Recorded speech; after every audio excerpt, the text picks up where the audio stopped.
George സാറേ, താനേതാ? ഞാൻ Benz. ആര് പറഞ്ഞു? അതല്ല സാറേ, എന്റെ പേരാ പറഞ്ഞ ബെൻസ്. ഒരു മിനിറ്റ്.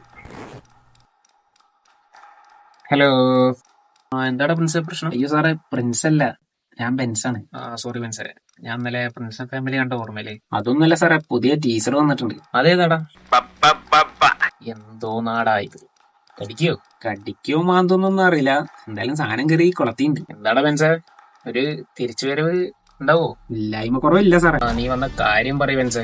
സാറേ, ഞാനും ഫ്രണ്ടും കൂടി ഇന്നലെ ഒരു മന്തി കഴിക്കാൻ പോയിരുന്നു. ഞാനാണെങ്കിൽ മയോണീസ് എടുക്കാൻ വേണ്ടി ഒന്ന് വലിഞ്ഞതാ. പിന്നെ നോക്കുമ്പോ മന്തിയിൽ ചെസ്റ്റ് പീസ് ഇല്ല. അപ്പോ ചെസ്റ്റ് പീസ് ആണ് പ്രശ്നം. താനൊരു കാര്യം ചെയ്യ്, ചെസ്റ്റ് പീസ് കാണാനല്ല പറഞ്ഞൊരു കംപ്ലൈന്റ് ചെയ്താ നമുക്ക് അന്വേഷിക്കാം. Okay sir.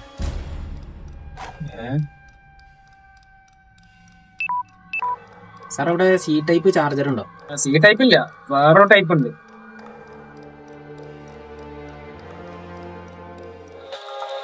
കാറിനിടെ ബൈക്ക് എക്സ്പ്ലോഷൻ കേൾക്കുമ്പോ തന്നെ ഞാൻ ചാർജ് ആവും.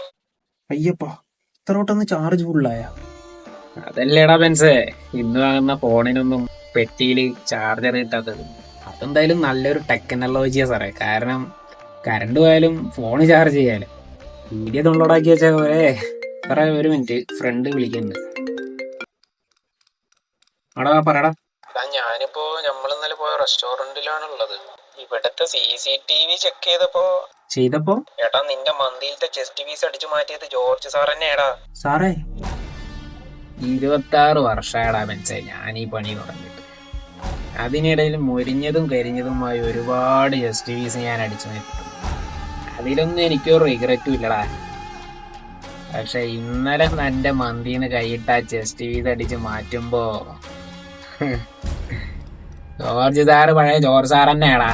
എടാ കഴിവേറി, ഒറ്റയാണ് ഇറങ്ങുന്നുണ്ടാ. നീ ആരെയാടാ ഈ പേടിപ്പിക്കുന്നത്? എന്നെ? നിന്റെ ചെസ്റ്റ് പീസ് ഈ ജോർജ് സാർ അടിച്ചു മാറ്റിയിട്ടുണ്ട്.